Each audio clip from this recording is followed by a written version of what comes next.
क्या आप अकेले ट्रैवलिंग करना चाहते हैं? अकेले ट्रैवलिंग करने के लिए कुछ सुरक्षा सुझाव दिए गए हैं। पहुंचने से पहले अपना होमवर्क करें। कोई भी निर्णय लेने में जल्दबाजी न करें। गलत निर्णय आपका समय और पैसा दोनों बर्बाद कर देगा। आप जिस जगह जाना चाहते हैं वहां पहुंचने का कौन सा रास्ता है, वहां पहुंचने में कितना समय लगता है और एयरपोर्ट से अपने होटल या सिटी सेंटर तक पहुंचने में कितना खर्च आता है। यात्रा शुरू करने से पहले आपको इन सभी बातों के बारे में पता होना चाहिए। सही आवाज चुनें। किसी को भी आपके होटल का चयन करने में जल्दबाजी नहीं करनी चाहिए। और अगर आप देर से आते हैं तो 24 घंटे की फ्रंट डेस्क वाला होटल बुक करें ताकि आप अपनी कार में या इससे भी बदतर स्थिति में सो न जाए। खुद पर भरोसा रखें। अगर ये सही नहीं लगता है तो ऐसा न करें। एक से ज्यादा जगहों पर अच्छी पहचान पत्र रखें। अगर आप मनी बेल्ट पहनना चुनते हैं तो इसे पर्स की तरह न रखें, बल्कि इसे स्टोर करने के लिए इस्तेमाल करें। पैसे के लिए लगातार अपनी शर्ट के नीचे हाथ डालने से लोगों का ध्यान उस पर जाता है और उद्देश्य पूरा नहीं होता। इसके बजाय अपना पासपोर्ट, अतिरिक्त पैसे और अन्य महत्वपूर्ण दस्तावेजों को सुरक्षित रखें। और दैनिक खर्च के पैसे ले जाने के लिए चोरी रोधी बैग या पर्स का उपयोग करें। खुले और सार्वजनिक स्थानों पर सेल्फी स्टिक का उपयोग करें, खासकर रात में। आत्मविश्वास दिखाएं। आत्मविश्वास रखें, चाहे आप घर पर सड़क पर हो या 7000 मील दूर।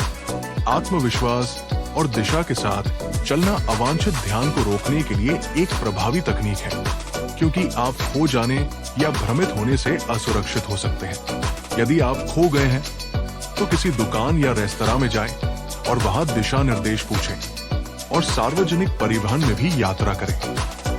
किसी के कहने पर अपनी योजना न बदलें, क्योंकि ऐसा करने से आप सुरक्षित रहेंगे। सबसे महत्वपूर्ण बात यह है कि पर्यटक की तरह दिखने से बचें।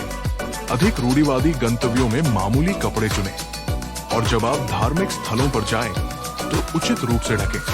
पैंट और लंबी स्कर्ट एक सुरक्षित शर्त है और महिलाएं अपने बैग या पर्स में केवल एक शॉल रख सकती हैं। एक सामान्य नियम के रूप में यात्रियों को अवांछित डोरियों से बचने या प्रवेश से इनकार करने के लिए किसी भी चर्च या किसी अन्य पवित्र स्थल में प्रवेश करते समय अपने कंधों और घुटनों को ढकना चाहिए। कीमती सामान घर पर ही छोड़ दें। चमकीले कपड़े या गहने पहनकर अपनी ओर ध्यान आकर्षित न करें। थोड़ा झूठ बोलें। रास्ता पूछते समय ये न जताएं कि आप अकेले हैं। क्या आप मुझे संग्रहालय तक पहुंचा सकते हैं? मुझे एक दोस्त से मिलना है। सब पर भरोसा करें और किसी पर भी नहीं। अकेले यात्रा करने का सबसे अच्छा कारण नए लोगों से मिलना है, लेकिन ये आपको अधिक असुरक्षित भी बनाता है। नए दोस्तों के साथ घूमना, यात्रा करना और शेयर करना ठीक है, लेकिन हो सकता है कि आप उनसे अपने पैसे रखने के लिए न कहें।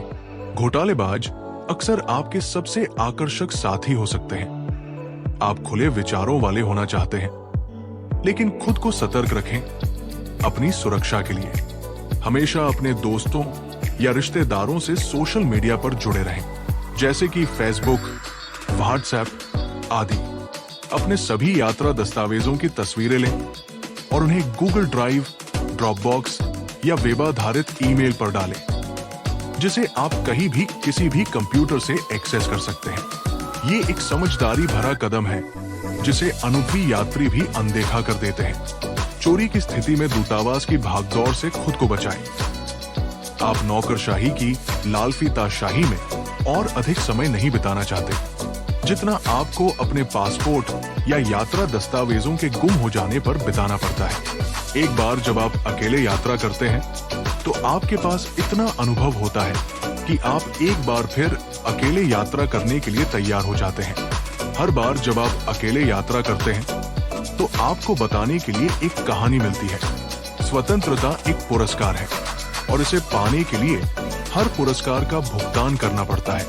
पुरस्कार के लायक हर चीज को उस पुरस्कार को पाने के लिए असली लड़ाई की आवश्यकता होगी। यदि आप पुरस्कार चाहते हैं तो आप आधे समय में नहीं छोड़ सकते। आप बीच सत्र में नहीं छोड़ सकते। आपको पूरा खेल खेलना होगा। प्री सीजन, ठंड के बीच, अंधेरे में, चुनौतियों के बीच, विरोधियों के बीच।